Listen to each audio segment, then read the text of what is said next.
The border market smelled like burned wires, old oil, and food that had been cooked too many times and sold too cheaply. It was the kind of place where hope survived only because no one had enough time to think about losing it. Corin walked through the narrow lanes with his head slightly down and his eyes always moving. He did not rush. People who rushed stood out. People who looked nervous stood out even more. Corin had learned long ago that surviving border stations meant learning how to look boring. His medical bag hung at his side, its cracked surface held together by old patches and stubborn habit. The seal hissed softly with every step, complaining like a tired animal. He was 3 turns away from his clinic when the universe decided he had other plans. A loud argument exploded near a spice stall. A customs drone hovered in place, its lights flashing warnings in 3 languages. Someone shouted back at it in a 4th. Then the shouting stopped. An elderly HFY woman collapsed. She hit the metal ground hard, ears flicking sharply in clear offense, as if gravity itself had insulted her. The crowd froze. No one stepped forward. HFY were not illegal here, but they were not welcome either. Touching one, especially during current tensions, was a fast way to get questioned, detained, or worse. Corin sighed. Of course, he muttered. Before his brain could talk him out of it, his body was already moving. He knelt beside the fallen woman and opened his kit. Up close, she looked annoyed rather than hurt. Dust clung to her silver-threaded robes. Her eyes were sharp, alert, and very unimpressed. Let me guess, Corin said, pulling out his scanner. You're about to tell me you're perfectly fine. She opened one eye. I am perfectly fine, she said flatly. This is inconvenient. Corin smiled faintly. That's my favorite kind of emergency. His scanner disagreed. It chirped loudly, flashing warnings about blood pressure and neural strain. Ignoring the stares around him, Corin placed a stabilizer patch against her neck. The readings began to settle. The woman watched him closely. Not with fear. Not with gratitude. With interest. You treat me without permission, she said. I treat whoever falls down, Corin replied. Asking questions first makes things awkward. She made a short, sharp sound that might have been a laugh. Slowly, she sat up, tested her balance, then stood. The crowd relaxed. Some looked disappointed. No drama. No tragedy. The HFY woman reached into her sleeve. Corin raised a hand. No payment. She paused. If I charge for kindness, he added, I'd have to start paying taxes. She studied him longer this time, head tilted, ears angled forward. Kindness, she said carefully, has consequences. Corin shrugged. So does cruelty. I sleep better this way. A deep, knowing laugh escaped her. We shall see, human medic. Then she turned and disappeared into the crowd. Corin stared after her for a moment. Great, he muttered. I'm pressed an ominous grandmother. Back at the clinic, Corin argued with a sterilizer that refused to accept air that was only 93% clean. Lower your standards, he told it. None of us are perfect. The machine blinked red in judgment. Footsteps approached. Not rushed. Not hesitant. Intentional. Corin looked up. An HFY woman stood in the doorway. At first glance, she looked human. Same height. Same posture. Same careful control. Then the light caught her ears. Long, elegant. Unmistakable. Well, Corin said, you're either lost, brave, or here to ruin my afternoon. She exhaled slowly. I was told you would be less dramatic. Lies travel fast out here, Corin replied, pointing to a chair. Sit. You look exhausted. She hesitated, then sat, folding her hands with practiced precision. My name is Keela, she said. My mother is Thessa. Corin froze for half a second. The ominous grandmother, he said. She prefers elder. Of course she does. Keela's lips twitched despite herself. She told me what you did, Keela continued. You helped her without asking for clearance or payment. I used a patch, Corin said. Didn't perform a miracle. That matters, Keela replied. Silence settled between them. I'm a medic, Corin said at last. Not a diplomat. You are human, Keela said. And you did not hesitate. He sighed. That's a flaw, not a skill. She smiled faintly. Will you help me? Corin looked around his clinic. Old tools. Small life. Safe routines. Then he looked at her tired eyes. My afternoon was already ruined, he said. Her smile widened. The meeting room was designed for neutrality, which meant everyone hated it. Human officials sat stiffly on one side. HFY delegates mirrored them on the other. Keela stood between them, calm and steady. Corin leaned against the wall, wearing his clinic jacket because it made him look harmless. Voices rose. Accusations followed. Threat sensors hummed. Corin stepped forward without thinking. Okay, he said loudly. Everyone stop. Silence fell. I'm not authorized to speak, he added. Which is why I will. Someone stared at him. You're the medic. That depends, Corin said. Is anyone bleeding yet? A laugh broke the tension. Barely. But it was enough. Days passed. Meetings stacked. Tension grew. Rumors followed Corin like shadows. Traitor. Sympathizer. Liability. Keela noticed before he did. You should step back, she said quietly one night. And leave you alone. Corin asked. She didn't answer. He stayed.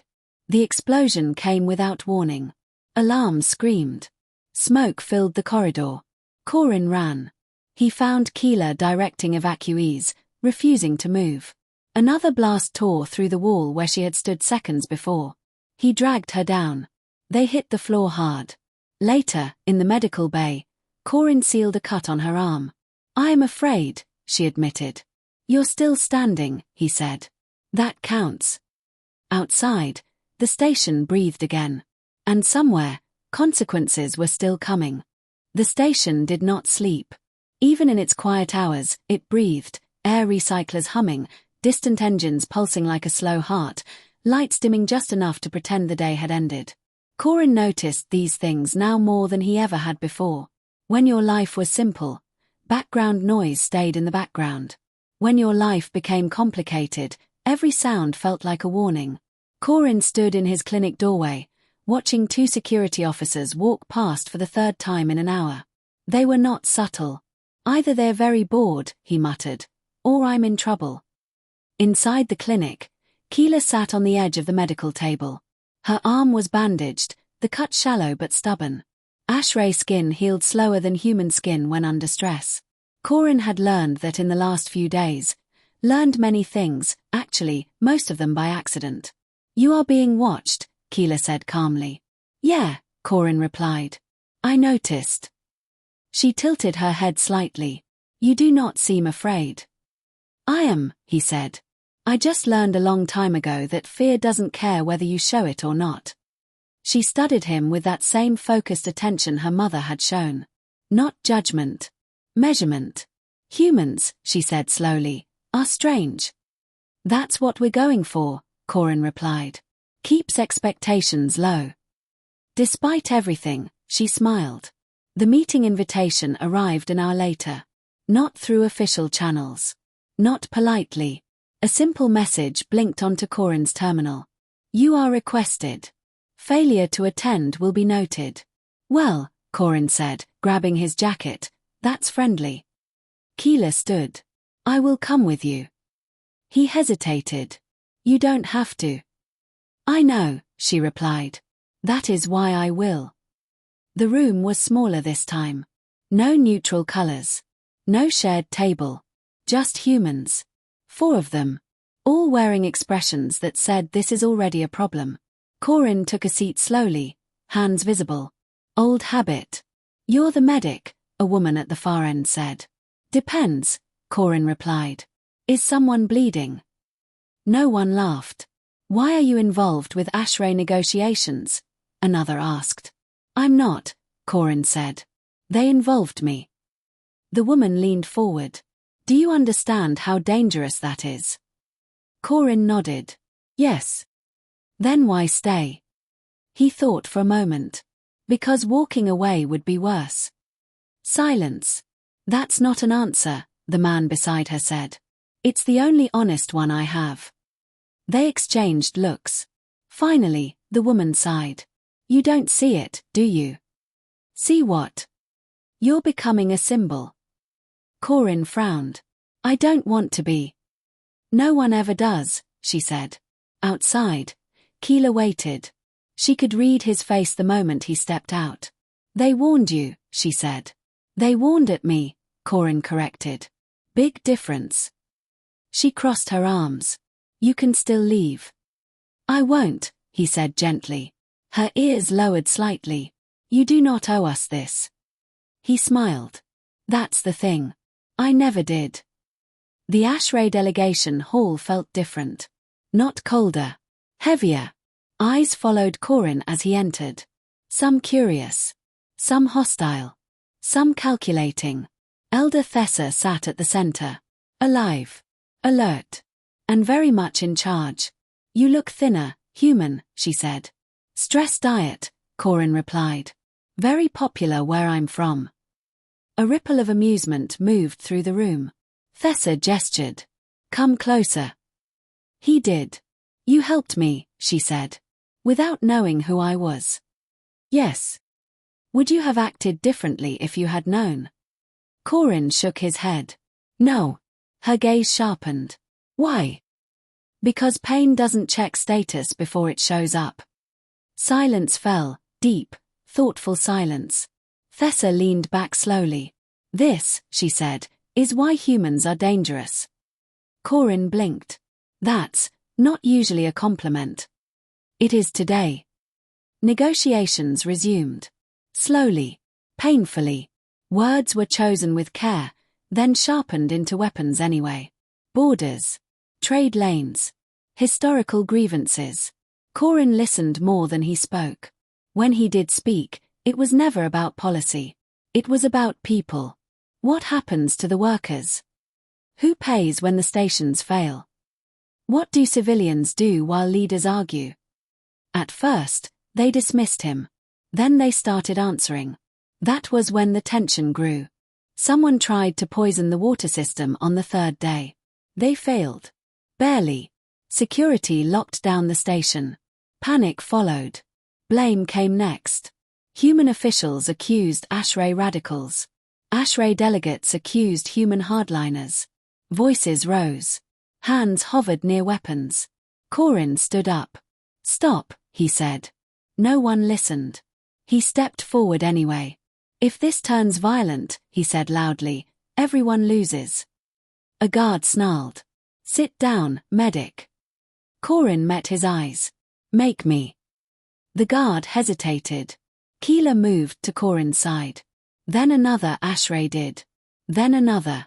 Slowly, humans stood too, not soldiers, not officials, but aides, workers, technicians. People who lived here. People who would suffer first. The room went quiet. Thessa's voice cut through the tension. Enough. Everyone froze. We have enemies, she said, who profit from our fear. Her gaze swept the room. They failed today. That night, Corin couldn't sleep. He sat on the edge of his bunk, staring at the wall. Keela stood in the doorway. You are afraid now, she said. Yes. Good, she replied softly. So am I. He looked up. Then why keep going? She thought for a long moment. Because, she said, for the first time, stopping feels worse. The attack came the next morning. Not loud. Not dramatic. A silent breach. A single shot meant for Keela. Corin saw it before anyone else. He moved without thinking. Pain exploded through his side. The shooter was tackled seconds later. The room screamed. Keela caught him as he fell. Blood soaked his jacket. Corin, she said sharply. Stay with me. He smiled weakly. You should see the other guy. Medics rushed in. As they carried him away, he heard Thessa's voice, furious, commanding. For the first time, the station did not feel divided. It felt united.